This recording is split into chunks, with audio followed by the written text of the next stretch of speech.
ছোট দিনের বেলায় ভোর ৫টায় ঘুম থেকে উঠে সংসারে বাসি কাজ, ব্রেকফাস্ট, রুম ক্লিনিং, ওয়াশিং, পুজো, কুকিং একা হাতে কমপ্লিট করলাম।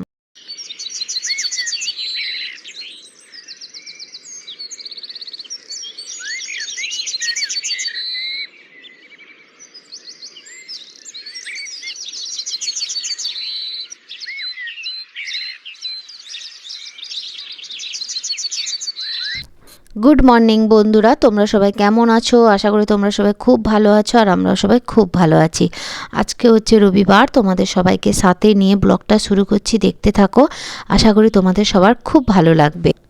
সকাল সকাল ঘুম থেকে উঠে প্রথমে আমি মুখটা ধুয়ে নিয়েছি, মুখ ধুয়ে ব্রাশ করে নিলাম। ব্রাশ করে নিয়ে সোজা আমার তো জানো রোজকার ডিউটি, তো সকালবেলা উঠে নিজেকে একটু ফ্রেশ করে রান্নাঘরে চলে এলাম। তো রান্নাঘরে বাবুর স্কুলে টিফিন বানাতে হয়, তো সকালে যেহেতু স্কুল থাকে তো টিফিনেও নিয়ে যাবে রুটি, তো এই জন্য আটাটা প্রথমে মাখিয়ে কিছুক্ষণের জন্য ঢাকনা দিয়ে রেখে দিয়েছিলাম। তারপরে লেচি কেটে বেলে নিলাম। দেখো, তো আমি এইভাবে বেলতে পারতাম না, জানো তো, আমার শাশুড়ি মা শিখিয়ে দিয়েছিল। তো দেখো মোটামুটি গোল রাউন্ডটা খুব সুন্দর হয়েছে। তো রুটিটা আমার বেলা হয়ে গেছে এবং ভাজাও হয়ে গেল, আর রুটিটা খুব সুন্দরও ফুলেছে, দেখেই বুঝতে পারছো।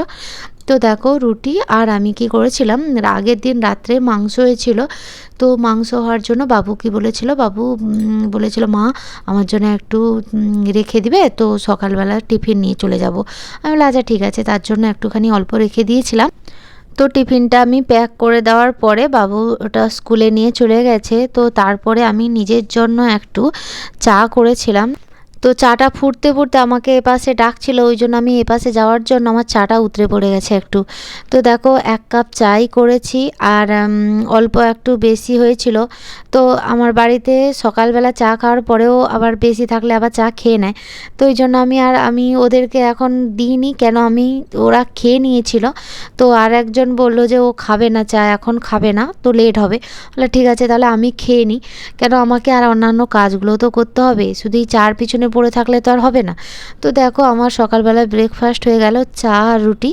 তো এবার আমি বেডরুমে চলে এলাম। বেডরুমে প্রথমে মশারিটা তুলে দিলাম, তারপরে 2 সাইডে জানলাগুলো খুলে দিলাম। এবার একটা সাইড জানলা খুলেছিলাম, যেভাবে ঠান্ডা ঠান্ডা বাতাস আসছে, আর এক সাইডে খুলছিলাম না।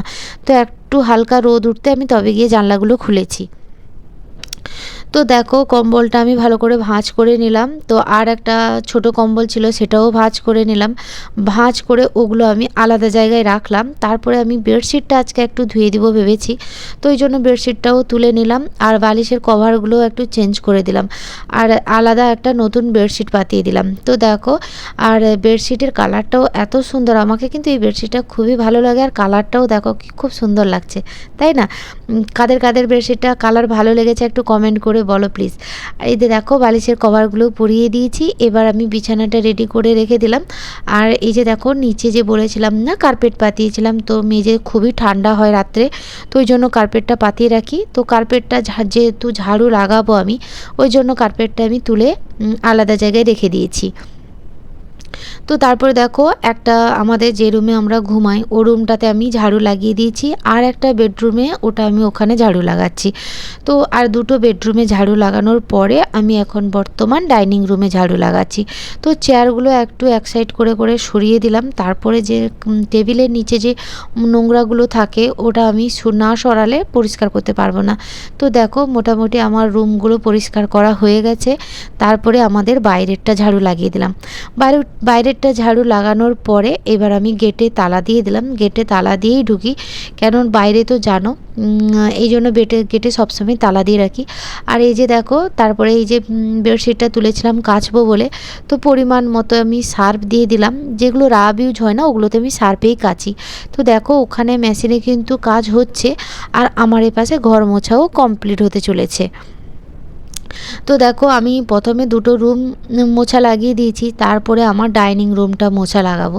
কেননা দুটো রুমটা আগে করে দিয়েছি, ডাইনিং রুমের সাইডে যেহেতু বাথরুম আছে, তো ওখানে আমি কি করেছিলাম, ওই জন্য আগে দুটো রুম মোছা লাগিয়ে দিয়ে তারপরে ডাইনিং রুমে মুছে তারপরে আমি বাথরুমে চলে গেলাম। আর দেখো যেগুলো রাব ইউজ করবো সেগুলো কিন্তু মেশিনে কাচা যায়, এবং শাড়ি বলো যেগুলো মানে নতুন, সেগুলো কিন্তু মেশিনে কাচা যায় না। ওই জন্য আমি কি করেছিলাম, একটু শ্যাম্পু দিয়ে দিয়েছিলাম জলে শ্যাম্পু দিয়ে শাড়িটা ধুয়েছি। তো শাড়ি তো জানো সার্ফে কাচতে নেই, যেহেতু নতুন শাড়ি ওগুলো। তো ওই যে দেখো আমার শাড়িটাও ধোয়া হয়ে গেছে বাথরুমে। এবার আমি নিজে স্নান করব, নিজে স্নান করে তারপরে এইসব জামা কাপড়গুলো বাইরে শুকাতে যাব।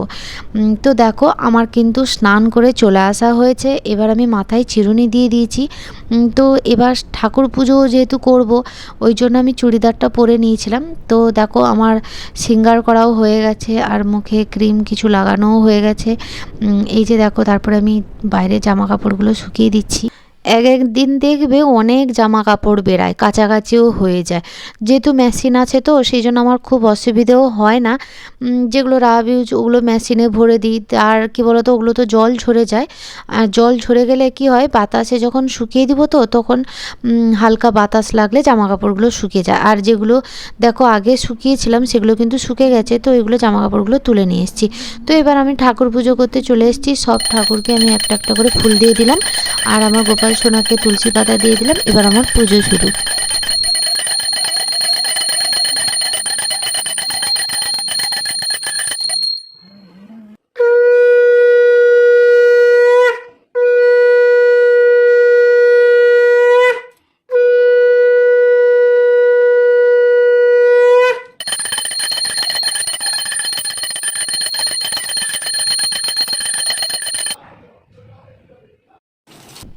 আজকে আমাদের বাড়িতে নিরামিষ হচ্ছে, যেহেতু আগের দিন মাংস হয়েছিল তো এই জন্য সবাই বললো যে আজকে নিরামিষ খাবে।